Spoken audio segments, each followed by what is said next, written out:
Bem-vindo ao É Tudo Vintage, o seu canal de curiosidades históricas e fatos misteriosos. Desde já, peço que deixe o seu like e se inscreva no canal para acompanhar essa série sobre Jack, o Estripador. Hoje nós vamos falar sobre Emma Smith, a primeira vítima de assassinato em Whitechapel e que abriu o arquivo sobre assassinatos na cidade. Ninguém liga o que aconteceu ao Jack, mas posteriormente, as vítimas dele foram para esse mesmo arquivo. Por isso, vamos tratar desse caso aqui. Vamos ao vídeo. A primeira vítima de assassinato de Whitechapel. Feriado de Páscoa, segunda-feira. O dia 2 de abril de 1888 foi a segunda-feira do feriado da Páscoa, embora o clima naquele dia não fosse particularmente propício para atividades ao ar livre. Como o Glasgow Evening Post colocou, na terça-feira, 3 de abril de 1888, abre aspas, o tempo em Londres ontem foi muito desfavorável para fazer férias. Embora monótona, a manhã estava seca, e muitos milhares foram tentados a viajar na esperança de que a chuva atrasasse. Nisso eles ficaram desapontados, pois ao meio-dia caíram fortes pancadas de chuva, deixando os que estavam nas ruas úmidos e desconfortáveis. Como consequência, todos os locais fechados de resort e diversão ficaram lotados, em alguns casos de forma desconfortável, enquanto o abrigo bem-vindo das tavernas também parecia ser aproveitado de forma incomum. Fecha aspas. Emma Elizabeth Smith. Na segunda-feira à noite, na hospedaria comum na George Street, 18, Spitalfields, onde residia há 18 meses, Emma Elizabeth Smith, uma viúva de 45 anos, preparou-se para uma noitada. Emma era o que se chamava na época de infeliz, uma das classes mais baixas de prostitutas que exerciam seu comércio nas ruas, e que conduziam seus negócios em qualquer canto escuro de qualquer uma das praças, varandas, becos, passagens ou mesmo os quintais das casas do bairro. Era um negócio perigoso, e Emma, como a vice-governadora da casa de hospedagem, Mary Russell, lembrou mais tarde, abre aspas, muitas vezes voltava para casa com os olhos roxos que os homens lhe deram, fecha aspas. Até voltou para casa uma noite e contou a ela que ela tinha sido jogada de uma janela. Como muitos dos infelizes no East End de Londres, o alcoolismo estava na raiz dos infortúnios de Emma. De fato, Mary Russell diria mais tarde que, depois de tomar um drink, Emma agiu como uma louca. A lembrança de Walter D.A.W. dela, recordando-a de forma pungente em suas memórias, Crippen, 50 ou mais anos depois, o ex-policial do East End Walter Dell tinha isso a dizer sobre a pobre Emma Smith. Abre aspas, Emma, uma mulher de mais de 40 anos, era um mistério. Seu passado era um livro fechado, mesmo para seus amigos mais íntimos. Tudo o que ela já havia contado a alguém sobre si mesma era que era uma viúva que mais de 10 anos antes havia deixado o marido e rompido com todas as suas primeiras associações. Havia algo em Emma Smith que sugeria que houve um tempo em que os confortos da vida não lhe foram negados. Havia um toque de cultura em seu discurso incomum em sua classe. Certa vez, quando perguntaram a Emma por que ela havia rompido tão completamente com sua antiga vida, ela respondeu, um pouco melancólica, eles não entenderiam agora mais do que entenderam então. Devo viver de alguma forma. Então, ainda mais solitária do que a maioria de seus companheiros, ela andou pelas ruas de Whitechapel. Fecha aspas. Ela parece bem de saúde. No entanto, quando ela deixou a 18 George Street na noite do feriado de segunda-feira, Emma estava, de acordo com Mary Russell, aparentemente com boa saúde. Nunca foi estabelecido o que Emma Smith fez, ou para onde ela foi, depois que ela deixou a hospedaria naquela segunda-feira à noite. É provável que, como muitos londrinos naquela noite, ela tenha passado algum tempo bebendo em um dos muitos pubs da região. Algum trabalho ruim naquela noite. À meia-noite e um quarto da manhã de terça-feira, 3 de abril de 1888, Margaret Reis, uma colega inquilina na 18 George Street, viu Emma conversando com um homem que vestia roupas escuras e usava um lenço branco. Margaret Reis acabará de ser agredida por dois homens,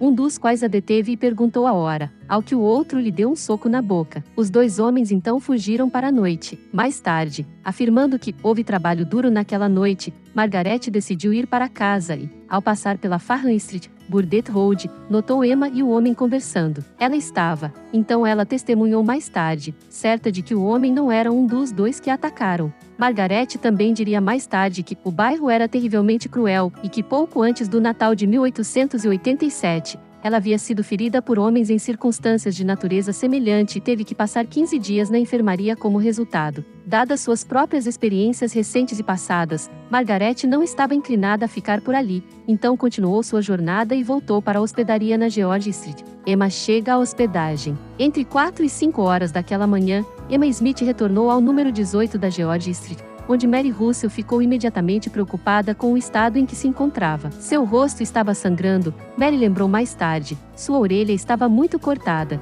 e ela disse que também estava ferida na parte inferior do corpo. Emma disse a Mary que ela havia sido chocantemente maltratada por alguns homens enquanto caminhava pela Osborne Street, a entrada suja e estreita de Brick Lane, de acordo com John Henry Mackay, em The Anarchist, escrito em 1891. Seus agressores, ela disse, haviam roubado todo o seu dinheiro. Embora ela não pudesse descrever seus agressores, ela disse que o mais novo tinha cerca de 19 anos. A caminhada para o hospital. Mary estava extremamente preocupada com os ferimentos que sua inquilina havia recebido e a evidente dor e desconforto que ela obviamente estava sentindo, e ela tentou persuadir Emma a ir com ela para o hospital de Londres nas proximidades. No entanto, Emma estava relutante em fazer isso. Mary perseverou, e Emma finalmente cedeu e, acompanhada pelas colegas inquilinas Margaret Reis e Annie Lee, partiram para a caminhada de cerca de 15 minutos até o hospital de Londres, na Whitechapel Road, nas proximidades. Ao passarem pela Osborne Street, Emma apontou para um local perto da fábrica de cacau de Taylor e afirmou que esse era o local onde havia sido agredida, vista pelo médico.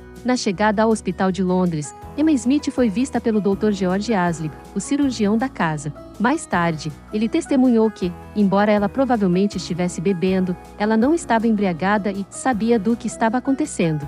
Ao examiná-la, descobriu que os ferimentos que ela havia sofrido eram realmente horríveis. Uma parte da orelha direita foi rasgada, e o peritônio e outros órgãos internos foram rompidos, o que, ele afirmou mais tarde, o levou a acreditar que os ferimentos haviam sido causados por algum instrumento contundente que foi enfiado nela com muita força. Ele perguntou como ela havia se machucado, ao que ela respondeu que estava passando pela igreja de Whitechapel por volta de 1h30 da manhã de terça-feira, quando viu alguns homens se aproximaram. Ela havia atravessado a estrada para evitá-los, mas eles a seguiram pela Osborne Street, onde a agrediram, roubaram todo o dinheiro que ela tinha e depois cometeram o ultraje. Havia, ela disse ao médico, 2 ou 3 homens, um deles parecendo um jovem de cerca de 19 anos. Ela foi, Aslip afirmou mais tarde, um pouco reticente em relação aos detalhes, mas ela negou claramente ter se dirigido aos homens. Ela não sabia dizer se era uma faca ou que instrumento tinha sido usado nela. Ela também lhe disse que nasceu no país, mas que não via seus amigos ou familiares há 10 anos. A morte dela. Os ferimentos de Emma provaram ser extremamente graves e não demorou muito para que a peritonite se instalasse.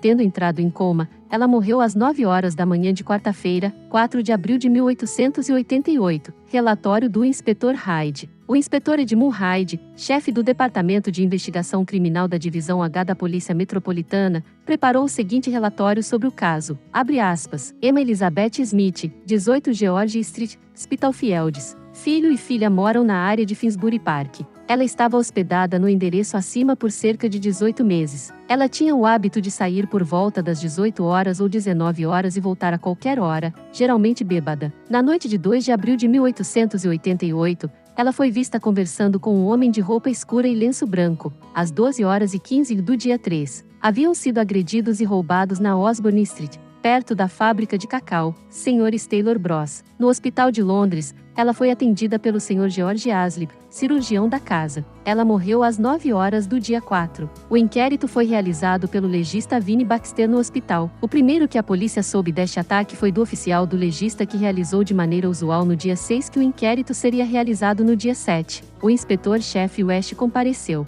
Nenhum dos policiais na área tinha ouvido ou visto qualquer coisa, e dizia-se que as ruas estavam silenciosas na época. O crime foi cometido no caminho oposto ao número 10 da Brick Lane, a cerca de 300 metros da 18 George Street e a 800 metros do Hospital de Londres para o qual a falecida caminhava. Ela teria passado por vários policiais no caminho, mas nenhum foi informado do incidente ou solicitado a prestar assistência. O peritônio havia sido penetrado por um instrumento contundente empurrado pela passagem da mulher, e a peritonite se instalou na qual causou a morte. Ela tinha 45 anos, pele clara, cabelos castanhos claros, cicatriz na têmpora direita. Nenhuma descrição de homens. Edmund Hyde Inns. Fecha aspas. Relatório adicional do inspetor-chefe West. O oficial superior de Hyde, o inspetor-chefe West, participou do inquérito sobre a morte de Emma Smith em nome da polícia e disse ao legista que abriu na estrada de Whitechapel, Em um relatório posterior, West afirmou que, abre aspas, o legista expressou ainda sua intenção de encaminhar os detalhes do caso ao Ministério Público como sendo um que requer uma investigação mais aprofundada em relação à pessoa ou pessoas que cometeram o crime. Testemunhas afirmaram que não achavam necessário relatar as circunstâncias à polícia. Toda a polícia de plantão nega qualquer conhecimento da ocorrência. Inspetor West. Inquérito a ser respondido pelo inspetor Hyde. Fecha aspas. Reações do jornal. Costuma-se dizer que os jornais prestaram pouca atenção ao destino de Emma Smith. Isto simplesmente não é verdade. De fato, jornais de todo o país noticiaram o caso. Horrível assassinato em Whitechapel, assassinato por Whitechapel Rogue, assassinato brutal em Whitechapel, assombrações sujas para lidar, barbaramente assassinada, foram apenas algumas das manchetes que apareceram na imprensa nos dias que se seguiram ao assassinato. Uma história terrivelmente sórdida. O Worcestershire Chronicle, no sábado, 14 de abril de 1888, relembrou que foi visto como a tragédia das profundezas da degradação a que Emma Elizabeth Smith, e as quais centenas como ela no distrito onde ocorrerá seu assassinato, haviam afundado, abre aspas, raramente, escreve uma senhora em um contemporâneo de Londres, uma história mais terrivelmente sórdida da carreira de uma mulher foi desenrolada do que a de Emma Smith. Roubada, indignada e ferida até a morte, sob circunstâncias de brutalidade excepcional, por uma gangue de rufiões enquanto ela estava cambaleando em casa, a pior por causa da bebida em uma rua secundária entre Whitechapel e Spitalfields depois de uma farra de feriado bancário. Foi um final terrível para uma vida terrível. A casa era uma pensão comum de 4 centavos. Ela não tinha correspondido, nem visto um relacionamento por 10 anos. Parece quase impossível acreditar que uma mulher possa cair em tamanha degradação e, no entanto, ela não é mais do que um exemplo típico daqueles que frequentam os repulsos redutos dessas casas medonhas, onde beber, brigar e todos os outros vícios repugnantes são o passatempo dos pobres coitados que podem arrecadar 2 shillings por semana para a acomodação que obtêm dentro de suas fétidas paredes. A missão de uma mulher nestas casas teria um alcance terrível de pecado e miséria para lidar. Não há almas corajosas e puras que possam assumir tal trabalho? Fecha aspas. Assassinato barbaramente. O inquérito sobre sua morte foi realizado no Hospital de Londres no sábado, 7 de abril de 1888. Poucas pessoas poderiam discordar do médico legista, Sr. Vinnie Edwin Baxter, quando, durante seu resumo, ele decretou que a mulher havia sido barbaramente assassinada e opinou que era impossível imaginar um ataque mais brutal e covarde. O júri seguiu de bom grado sua sugestão de que eles deveriam apresentar um veredicto imediato de assassinato doloso contra alguma pessoa ou pessoas desconhecidas. O início dos assassinatos de Whitechapel. Emma Smith provavelmente não foi vítima de Jack, o estripador. De fato, o fato de ela ter dito ao médico assistente que havia sido atacada por um grupo de homens sugere que ela foi atacada por uma das gangues locais que atacavam as prostitutas do distrito. Essa foi evidentemente a conclusão a que a polícia chegou na época, e essa crença influencia sua linha de investigação nos primeiros dias da caçada a Jack, o estripador. Mas, a morte de Emma Smith foi significativa em um aspecto importante. Foi com a morte dela que a polícia abriu um arquivo que intitulou O Assassinato de Whitechapel, e, no final daquele ano, esse arquivo havia se tornado o arquivo Whitechapel Murders, e conteria os nomes das 5 vítimas canônicas de Jack, o estripador. E Emma Smith, embora não seja uma vítima de Jack, o estripador, é a primeira vítima a aparecer no arquivo genérico de assassinatos de Whitechapel. Espero que tenha gostado e não perca os próximos vídeos. Nos vemos em breve. Até mais!